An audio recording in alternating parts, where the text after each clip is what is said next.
And does she accept that any perception whatsoever? The Labour Party was torn to shreds after James Cleverly knocked them down with his merciless response to their duality towards the different protests in the country. James Cleverly criticized the role of Labour officials, and the government is showing a variable nature in stopping and controlling the protests of two distinct races. So does the Home Secretary now see that the comments made by one of her own ministers at the time of the riots, seemingly making excuses for armed thugs intimidating the media, undermines the government's credibility, reinforces the accusations of bias, and puts people, including police officers, at increased risk? And does she now also recognise that the Labour leadership kneeling in the immediate aftermath of the Black Lives Matter disorder, when violent protesters attacked police officers? The topic under debate in the House of Commons was the recent protests by the citizens in the UK, which were handled differently than the protests by the Black Lives Matter movement 4 years ago, according to Cleverly.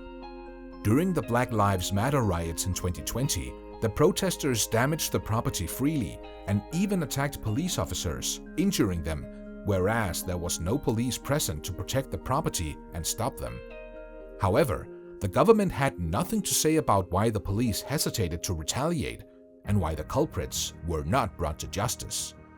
On the other hand, the treatment became a little harsh towards the recent protests, as government officials condemned and rebuked the riots by UK citizens as they were beaten and taken into custody while they were protesting for their rights on the streets. This was not well received among the public either, as the people began to call it two-tier policing. MP Nigel Farage took this matter to Twitter with his tweet, "Ever since the soft policing of the Black Lives Matter protests, the impression of two-tier policing has become widespread."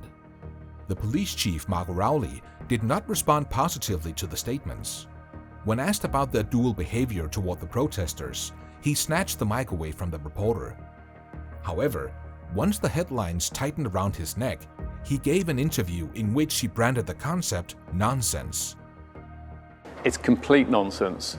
We have commentators from either end of the political spectrum who like to throw accusations of bias at the police, because we stand in the middle, we operate independently under the law without fear or favour. And if you've got crazy views over there, you don't like it, and if you've got crazy views from over there, you don't like it. We will continue to do that. He also spoke harsh words for the critics, scoffing at those who thrashed the British police for their odd behavior, saying that such people without complete knowledge of the matter were also not far from being detained by the coppers. Being a keyboard warrior does not make you safe from the law. You can be guilty of offences of incitement, of stirring up racial hatred. There are numerous terrorist offences regarding the sort of publishing of material. All of those offences are in play if people are provoking hatred and violence on the streets, and we will come after those individuals just as we will physically confront on the streets the thugs and the obs who are taking.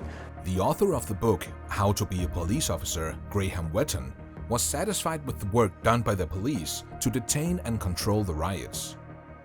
Yeah, I think so. I think it's been good to see policing and the justice system working so well together and so swiftly and quickly. And clearly those sentences have been advertised and published, etc. So I think it's probably had a bit of a chilling effect on some people. If you imagine if you go out tonight, tomorrow night or last night, and within a week you could find yourself not only in a police cell but in a pool and facing a lengthy term of imprisonment, I think it will deter some people from coming out and committing offences. When asked about the rumours about the two-tier police behaviour and partiality of the forces, he accepted the rumours, but in a different meaning. And I joined, as I said, late 70s. There were always sections of society we had to police slightly differently than others. And it wasn't based on skin colour. I can go through council estates, traveller sites, football risk groups who are predominantly white. So it's not based on either ethnicity, nationality or immigration status. It's based on the risk that those people face in policing. So it's based on the threat and risk they face to you when you're dealing with them. The Chief Constable, B.J. Harrington, defended the police's roles in the recent handling of the UK protests by saying, "We have not seen this level of violence or planned intent of violence from other large marches. this is not about being frustrated or wanting to give the police the runaround to get publicity. This is about trying to frighten communities, damage property, and attack police officers.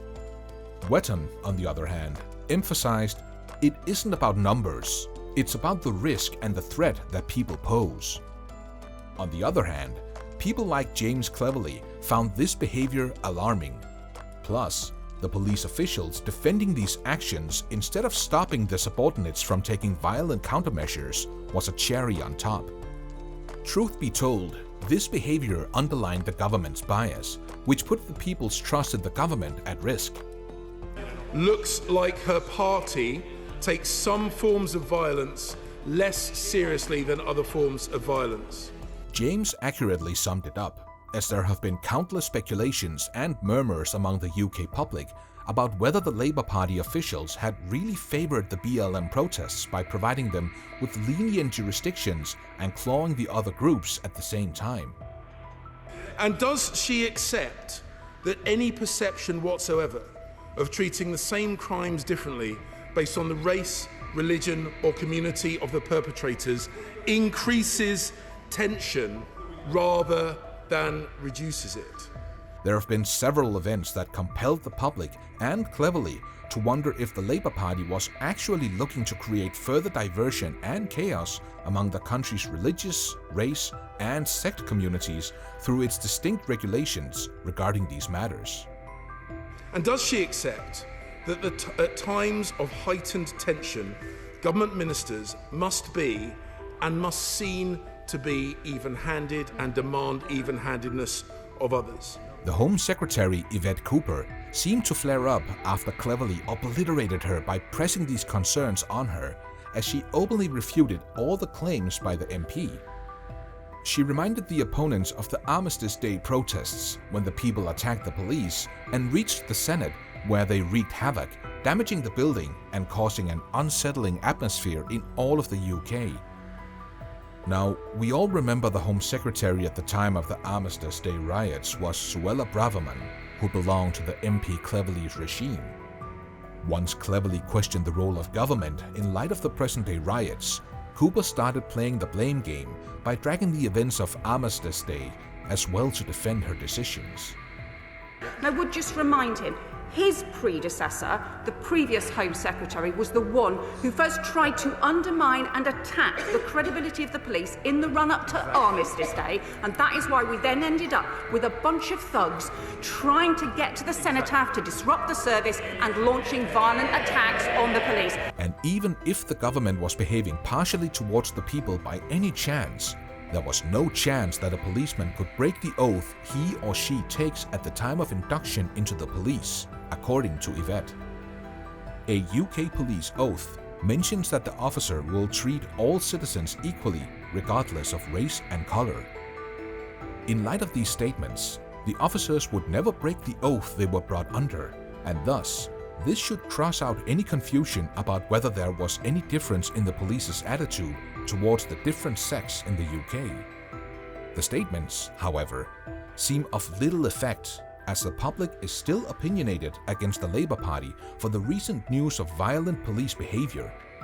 Citizens are still suspicious if MP James Cleverly was, in fact, right about the situation, and they need to be cautious about having the forces around them rather than feeling protected by them.